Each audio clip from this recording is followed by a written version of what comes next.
Hi friends, I hope आप लोग सब अच्छे होंगे। प्रीवियस क्लास में हम लोग इंसिडेंस ऑफ इनकम और स्कोप ऑफ इनकम पढ़े थे। सेक्शन 5 में हम लोग क्या पढ़े थे? देखो, सेक्शन 5 बोल रहा था, क्या था? स्कोप ऑफ इनकम, और हम लोग इसको बोल सकते हैं इंसिडेंस ऑफ इनकम। इंसिडेंस का मतलब क्या है रे? ये कहाँ पे टैक्सेबल होगा, इसको हम बोलते हैं इंसिडेंस ऑफ इनकम। सिंपल सा मीनिंग हमारा क्या था? सेक्शन 5 में हम 7 पॉइंट पढ़े थे। पहला पॉइंट था receive in India, deem to be received in India. पहला पॉइंट क्या था रे? फटाफट मैं क्लियर करवा देता हूँ। Received in India. Second point क्या था? Deemed to be received in India.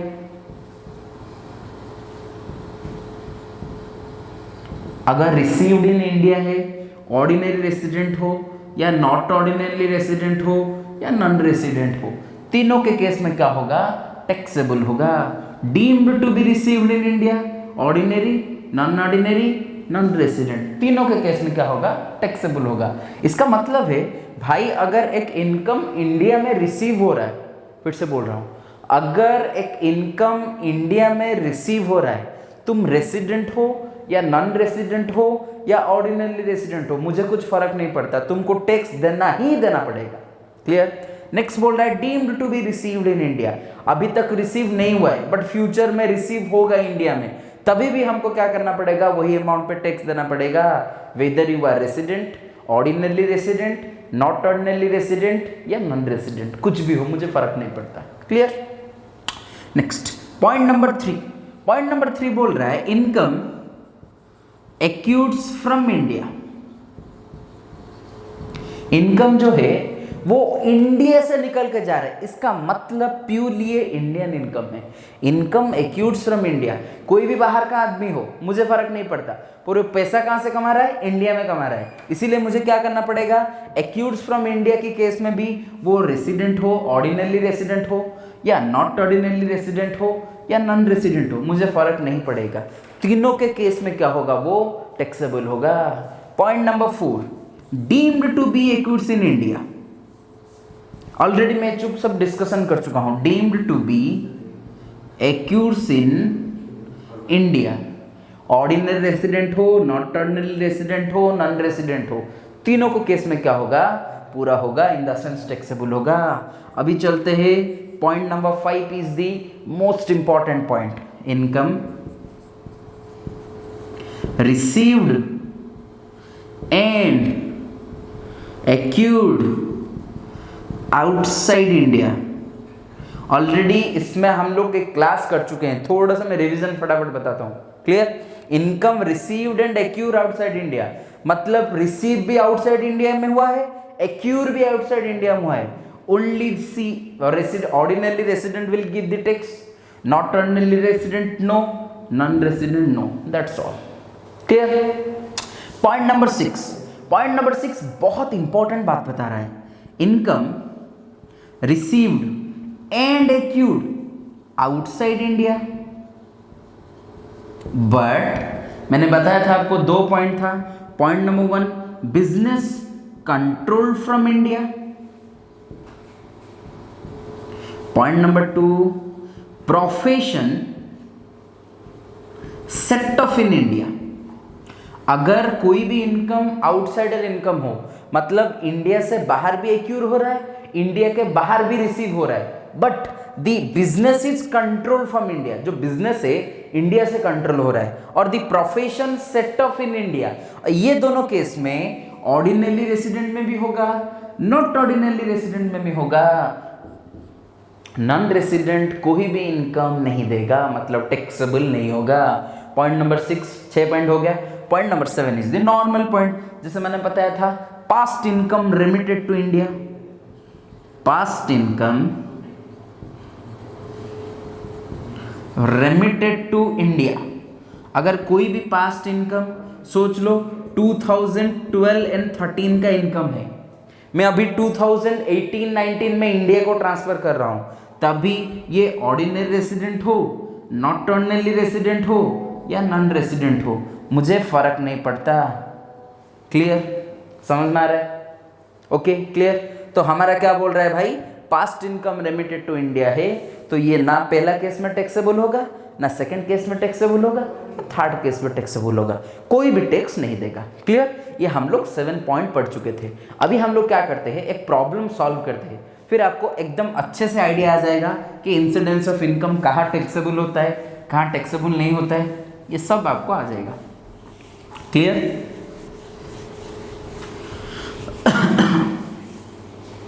तो एक काम करते हैं, ये क्वेश्चन फटाफट लिख लो, फिर हम लोग डिस्कशन करते हैं।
ओके चलो हम लोग सॉल्व करते हैं।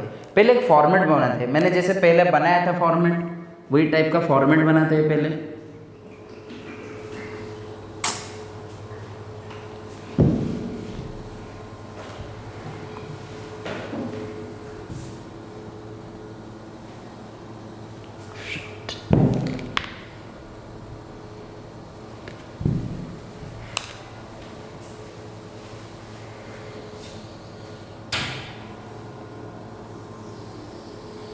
First one is what? First one is particulars.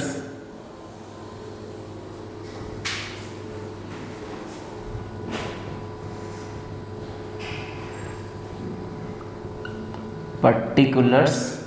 Next one is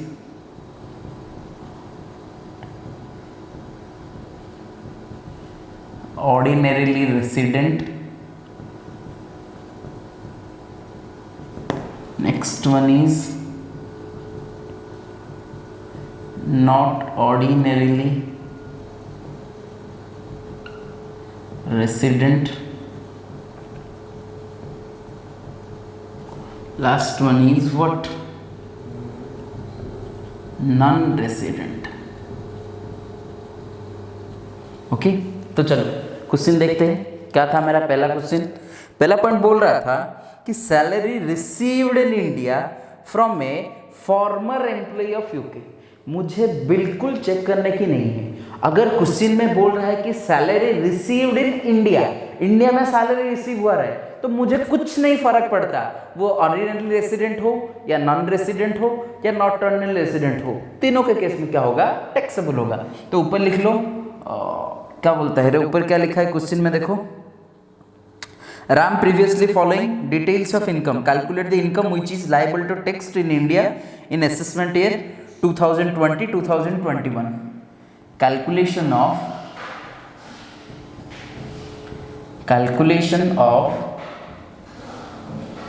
total income of assessment year 2020-21। पहला क्वेश्चन क्या बोल रहा है? Salary received in India, point number 1, salary received in India. फिर क्या बोला है रे? A former employer of UK. मेरे साथ ही लिखते चलो आप लोग, a former employ of UK. मैंने क्या बोला कि भाई वो इनकम इंडिया में रिसीव हो रहा है, तो भाई ये ऑर्डिनरी रेसिडेंट हो या नॉट ऑर्डिनरी रेसिडेंट हो या नॉन रेसिडेंट हो, तीनों के केस में टैक्सेबल होगा। कितना अमाउंट है? 1,40,000। ये हो गया 1,40,000। ये भी हो गया 1,40,000। Clear. Next, income from the business in Nepal being controlled from India. Point number 2, income from the business, income from the business in Nepal and controlled in India. मैंने आपको 2 केस बताया था। If business is controlled in India और profession is set off in India, then ordinary resident, not ordinary resident 6 number point था। Ordinary resident, not ordinary resident के case में taxable होगा, non resident के केस में taxable नहीं होगा, क्योंकि ये इनकम कहाँ का इनकम है? नेपाल, मतलब आउट ऑफ इंडिया का इनकम है। बट बिजनेस कहाँ से कंट्रोल हो रहा है? ओनली ये पता था कि income from the business in Nepal हम ऑर्डिनरी रेसिडेंट के लिए टैक्सेबल करते, ना इसके लिए टैक्सेबल करते, ना इसके लिए टैक्सेबल करते। बट ये बोला है कि income from the business in Nepal but controlled in India. मैंने बताया था if a business is controlled from India और profession set off in India, 2 case में टैक्सेबल होगा, लास्ट केस में टैक्सेबल नहीं होगा, एक नॉन रेसिडेंट के केस में टैक्सेबल नहीं होगा। क्लियर। तो कितना रुपए रहे? 10,000।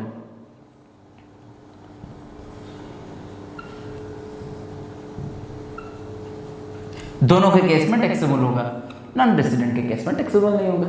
क्लियर। पॉइंट नंबर 3 क्या बोल रहा है? Point number 3, interest on company deposit in Canada. Interest from Canada, इसका सब पॉइंट है। देखो ये बोल रहा है कि 1/3 रिसीव्ड इन इंडिया,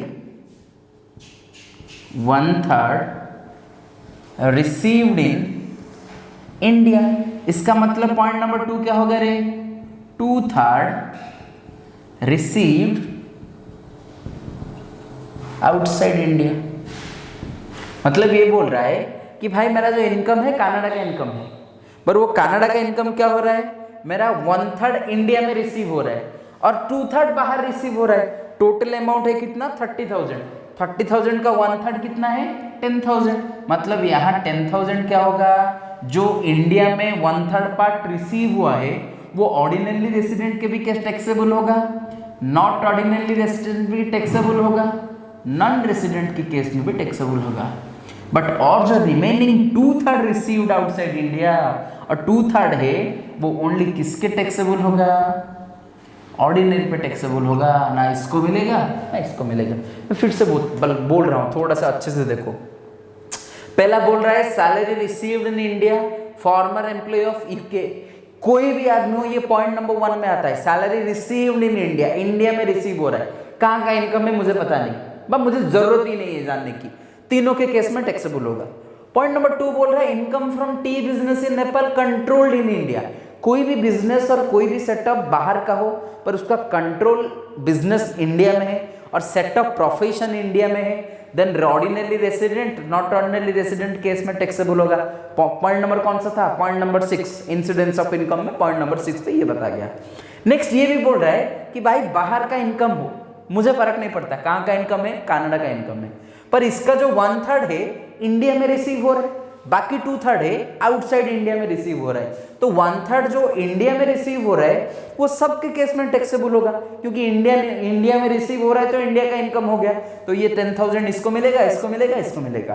पर जो 2/3 है वो आउटसाइड इंडिया में रिसीव हो रहा है। मैंने बताया था अगर कोई भी आउटसाइड का बिजनेस है तो ओनली ऑर्डिनरी रेसिडेंट को पैसा मिलेगा बट टैक्सेबल होगा, और ये 2 केस में कहां भी टैक्सेबल नहीं होगा।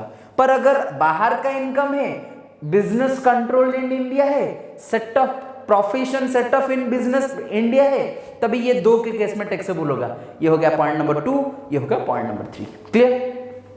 चलते हैं पॉइंट नंबर 4 पे। पॉइंट नंबर 4 क्या बोल रहा है रे? Profit from the business in Mumbai control from इनके। Profit of the business in Mumbai, कहाँ का बिजनेस है रे? मुंबई का बिजनेस है। मुंबई का कहाँ में जा रहा है? इंडिया में जा रहा है। ये पॉइंट नंबर 3 में आएगा। इनकम एक्यूर्स फ्रॉम इंडिया, इंडिया का इनकम इंडिया से जा रहा है। तो भाई कोई भी केस हो, रेसिडेंट हो, नॉन रेसिडेंट हो, ऑर्डिनरी रेसिडेंट हो, तीनों के केस में टैक्सेबल होगा। ये कौन सा पॉइंट है? Point number 4, income profit of the business in Mumbai. Mumbai का बिजनेस है, मुंबई का इनकम है, कहां भी हो मुझे टैक्सेबल नहीं, तीनों के केस में टैक्सेबल होगा। कितना बोल रहा है रे? Profit from A business in Mumbai, control from UK. कहां का कंट्रोल है मुझे फर्क नहीं पड़ता। देखो अगर यही क्वेश्चन बोलता कि इंटरेस्ट फ्रॉम कनाडा, सॉरी ये वाला income from the business in Nepal but control from India, okay ये दोनों टैक्सेबल होगा। बट ये बोल रहा है मुंबई का बिजनेस है, बाहर कंट्रोलर है, मुझे फर्क नहीं पड़ेगा। भाई मुंबई का बिजनेस है तो तीनों को तीनों टैक्स देना पड़ेगा। यहां था मेरा नेपाल का बिजनेस पर इंडिया में कंट्रोल हो रहा है, दो को टैक्स देना पड़ेगा। क्लियर, समझ में आ रहा है? तो अमाउंट कितना है रे? 1,30,000 हो गया, ये हो गया 1,00,000। तीनों को टैक्स देना पड़ेगा।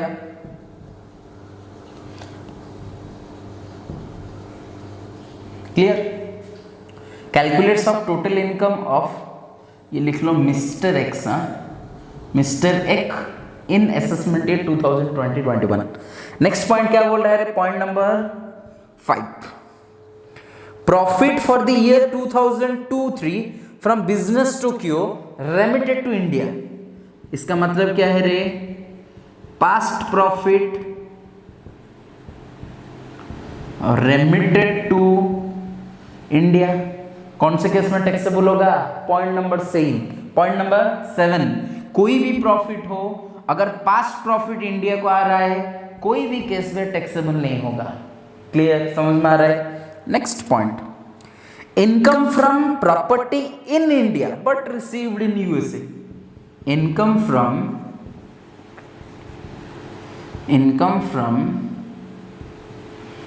Property in India. भाई इंडिया का इनकम है, मतलब प्रॉपर्टी इंडिया में है, तो जो इनकम है, income arises from India. Point number 3, तीनों के केस में टैक्सेबल होगा। बात खत्म। कितना है रे? ये हो गया 2,45,000 received in USA. 45,000।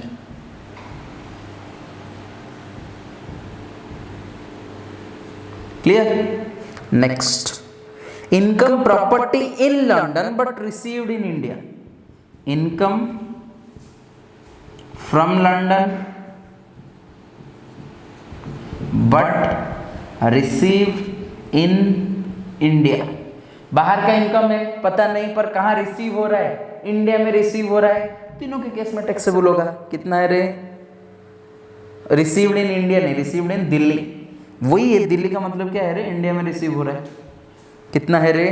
Delhi 1,50,000। 1,50,000।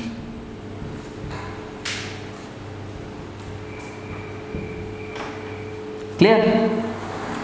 Point number 7, income from property in London but received in Canada. Income property in London but received in Canada. ये कौन सा पॉइंट होगा रे? 2,50,000। ये भाई पॉइंट नंबर 5 में आएगा। 2,50,000 मतलब ये बोल रहा है कि भाई मेरा बाहर का बिजनेस है, बाहर रिसीव हो रहा है। मैंने बताया था कहाँ का कि बिजनेस इनकम हो, पास्ट प्रॉफिट रेमिटेड इंडिया को छोड़ के ये हमेशा टैक्स देगा। ऑर्डिनरी रेसिडेंट हमेशा टैक्स देगा। तो ये क्या बोल रहा है? इनकम बाहर का है, income from property London but received in Canada. कोई भी बाहर का इनकम हो, कोई भी बाहर मिलो, पर ऑर्डिनरी रेसिडेंट हमेशा टैक्स देगा। ये नहीं देगा। यही लिखा होता इनकम फ्रॉम, ये भी होता property in London but controlled from received in Canada, और एक लाइन में लिखा होता लास्ट पे रिसीव्ड इन कनाडा मतलब कंट्रोल फ्रॉम इंडिया। तभी भाई ये दोनों केस में मेरा टैक्सेबल होता। क्लियर, समझ में आ रहा है? Next point, point number 8। Point number 8 क्या बोल रहा है? Income from business in Mumbai but control from Tokyo.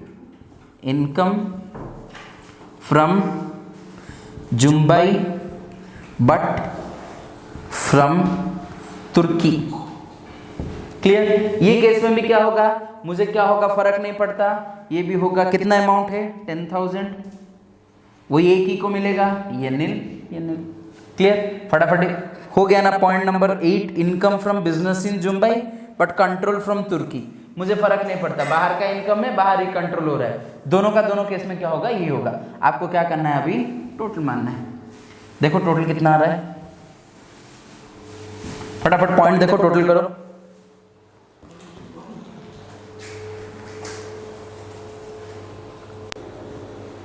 Okay तो इसका टोटल कितना आ रहा है, ये आ रहा है 7,35,000, ये आ रहा है 4,55,000, लास्ट वाला आ रहा है 4,55,000। क्लियर?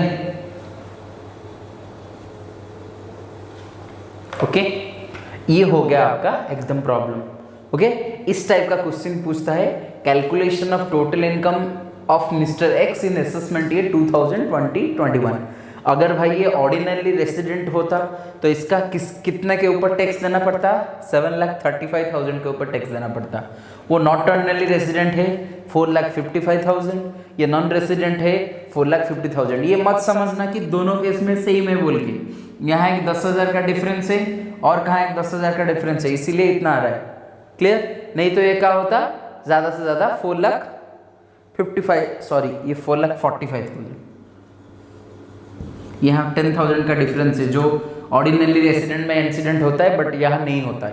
क्लियर? तो टोटल अगर मिस्टर एक्स एक 2020-21 में ऑर्डिनरी रेसिडेंट हो रहे हैं 7,35,000 के ऊपर उनको टैक्स देना पड़ेगा। अगर नॉट ऑर्डिनरी रेसिडेंट हो रहा है तो 4,55,000 के ऊपर टैक्स देना पड़ेगा। नॉन रेसिडेंट हो रहे हैं तो 4,45,000 के ऊपर टैक्स देना पड़ेगा। Clear? This is the whole problem. Okay चलो नेक्स्ट एक कॉन्सेप्ट शुरू करते हैं। नेक्स्ट क्लास में तो एक चीज मैं पढ़ाऊंगा कि 7,35,000 के ऊपर कितना टैक्सेशन होगा, कैसे परसेंटेज है, कितना परसेंटेज है, वो सब हम लोग नेक्स्ट क्लास में पढ़ेंगे। बट आज के क्लास में थोड़ा सा कॉन्सेप्ट एक रह गया है, उसको कंप्लीट करते हैं।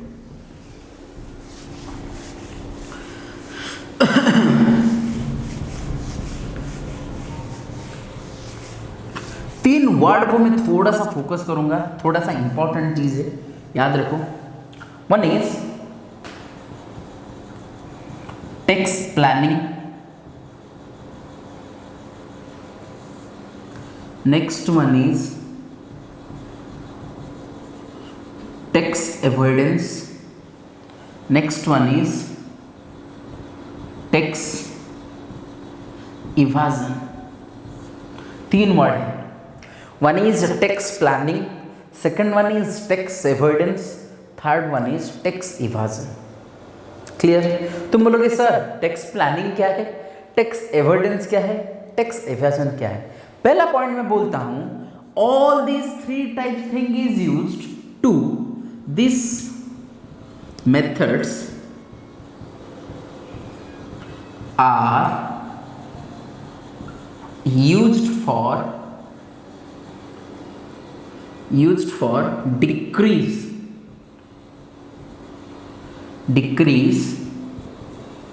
the tax liability. तीनों का काम है टैक्स लायबिलिटी कम करना। टैक्स प्लानिंग में भी टैक्स लायबिलिटी कम होगा, टैक्स एवॉइडेंस से भी टैक्स लायबिलिटी कम होगा, टैक्स इवाजन में भी टैक्स लायबिलिटी कम होगा। तुम बोलोगे सर तो अलग अलग तीन टेक्निक क्यों है?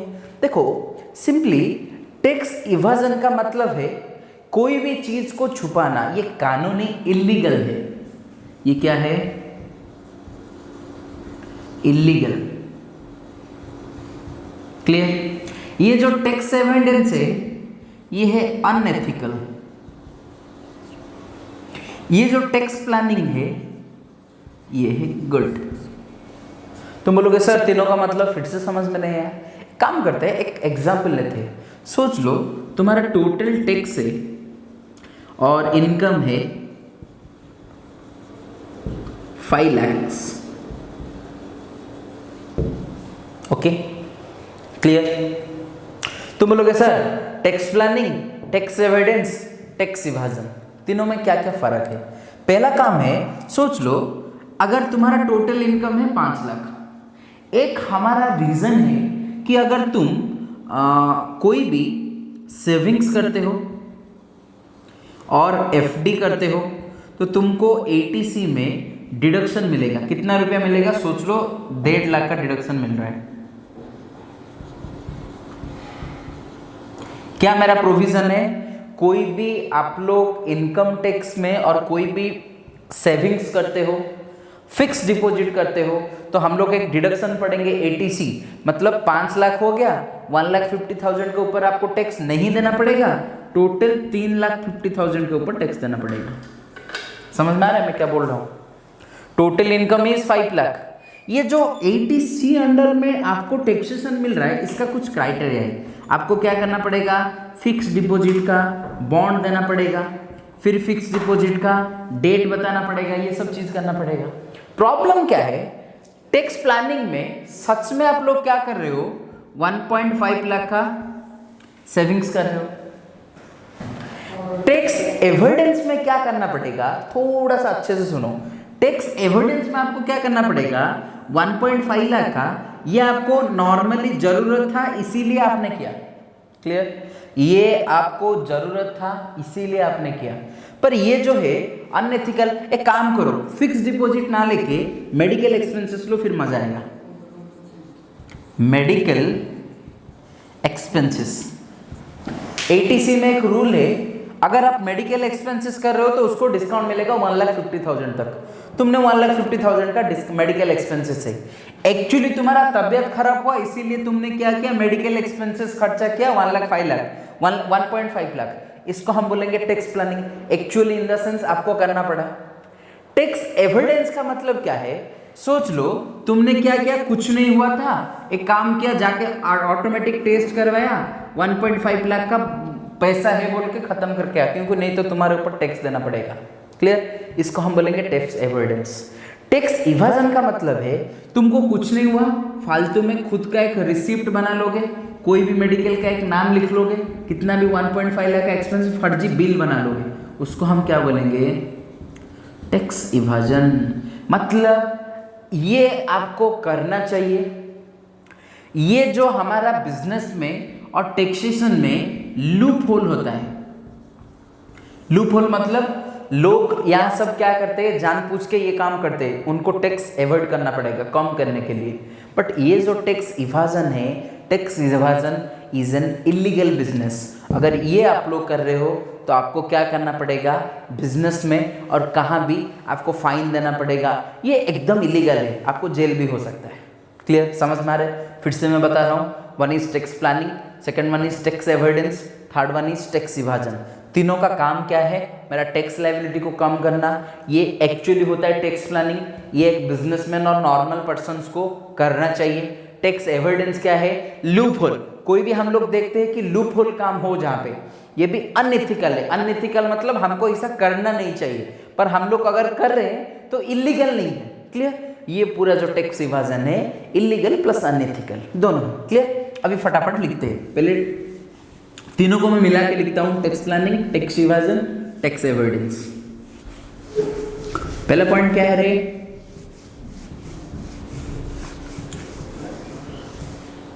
First one, tax evasion is always illegal and this is a technique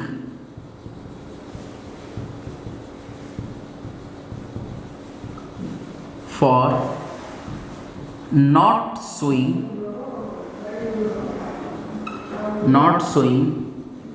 the income.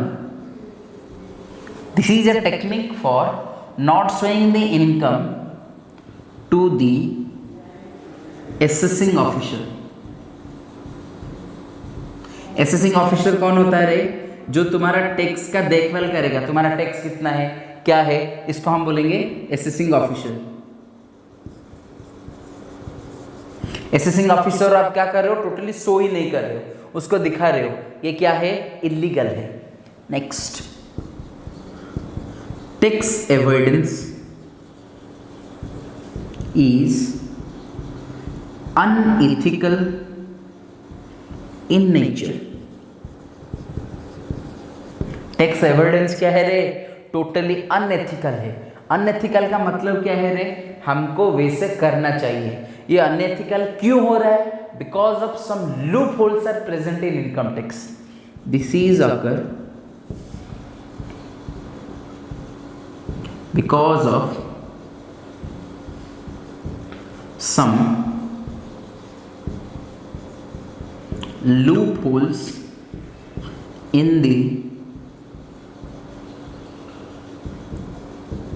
Income Tax Act 1961. Next one, tax planning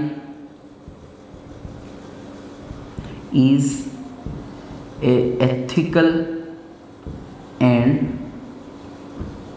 legal. Tax planning is the ethical and legal and a business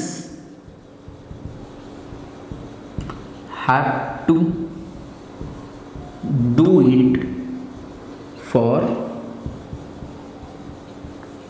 decreasing the tax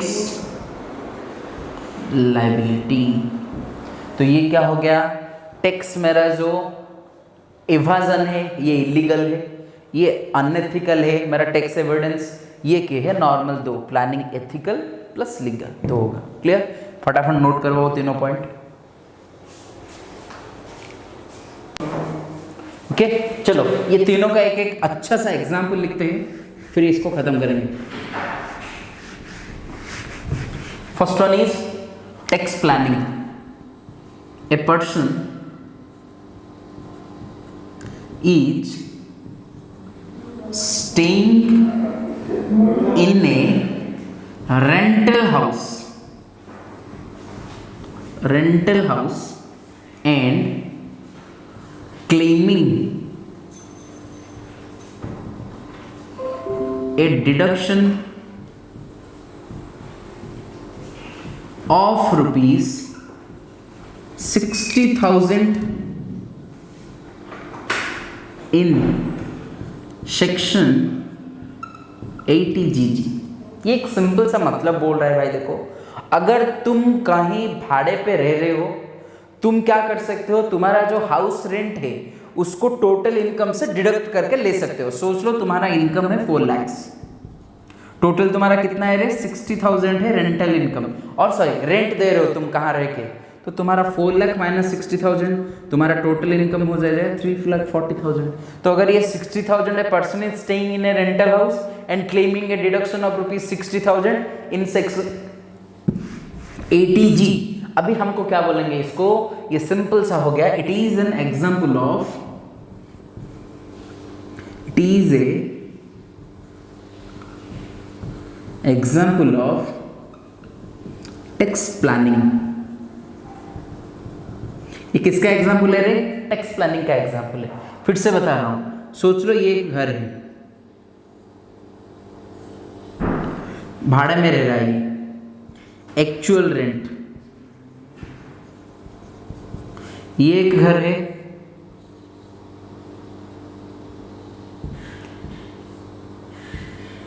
ये भी एक घर है। ये actual rent, ये पेरेंटाइल rent, मतलब पेरेंटाइल property लिख लो, पेरेंटाइल property and staying, ये हो गया ओन बिल्डिंग। क्लियर? ये सोच लो ए बी सी, 3 एम्प्लॉय। ये क्या कर रहा है? वो एक्चुअली रेंट में रह रहा है, साल भर 60,000 का रेंट दे रहा है, और क्या कर रहा है? डिडक्शन अलाउ कर रहा है। इसको हम बोलेंगे टैक्स प्लानिंग। ये पेरेंटल प्रॉपर्टी में रह रहा है, मतलब इसका पापा का घर है और कोई भी पेरेंटल मम्मी का घर है, वहां रह रहा है, फिर भी ये क्या कर रहा है? टैक्स क्लेम कर रहा है, टैक्सेशन क्लेम कर रहा है। इसको हम क्या बोलेंगे? Tax evidence. देखो, इसका पेरेंटल प्रॉपर्टी है, पर ये बोल रहा है मेरे पापा मेरे से रेंट ले रहे हैं 60,000, मैं इनके घर रह रहा हूँ। ये एक फर्जी का बिल बना देगा, फिर दिखा देगा क्योंकि देखो ये एक्चुअली इलीगल नहीं है, क्योंकि लॉ के हिसाब से ठीक है, क्योंकि रेंट दे रहा है कोई भी साइन कर लेगा इनका पापा, पर भाई ये अनएथिकल है क्योंकि ये एक्चुअली रेंट नहीं दे रहा है, फिर भी एक पर्ची बना दिया, बोल दिया कि हाँ ये हो गया बोल के। ये हो गया ओन हाउस में रह रहा है, अपना घर का खुद का घर में रह रहा है, फिर भी क्या कर रहा है, टैक्स में अपना रेंटल डिडक्शन ले रहा है, इसको हम क्या बोलेंगे, टैक्स इवाजन। समझ में आया? ये हो गया खुद का घर नहीं है कि पापा का घर नहीं है, एक्चुअली भाड़े में रह रहा है, 60,000 डिडक्ट हो रहा है, इसको बोलेंगे टैक्स प्लानिंग। ये क्या कर रहा है, पेरेंटल प्रॉपर्टी, उनका पापा का घर है, फिर भी पापा से एक पेपर में साइन करके ले आया, बोल गया कि ये मेरा पापा और मेरे का एग्रीमेंट है, मैं 60,000 दे रहा हूँ, इसको हम बोलेंगे टैक्स एविडेंस। ये अनएथिकल है, ये एथिक्स हमारे एथिक्स से गलत है पर इलीगल नहीं है। ये हो गया जो टैक्स इवाजन, ये खुद का घर में रह रहा है, ये पूरा क्या होगा, इलीगल होगा। क्लियर, समझ में आ रहा है? ये तीनों का फटाफट एग्जाम्पल करके एक छोटा सा लिख लो। मैंने क्या लिखा है, person is staying in rental house and claiming a deduction of rupees 60,000 in section 80 GG. It is an example of tax planning. Next, tax avoidance. क्या बोल रहा है? A person is staying in a parental property but claiming deduction under section 80 GG is a example of tax avoidance. Last point, a person is staying in his own property,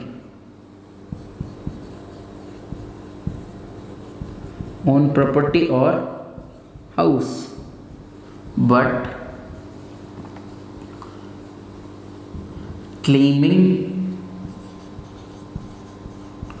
deduction under section 80 GG is an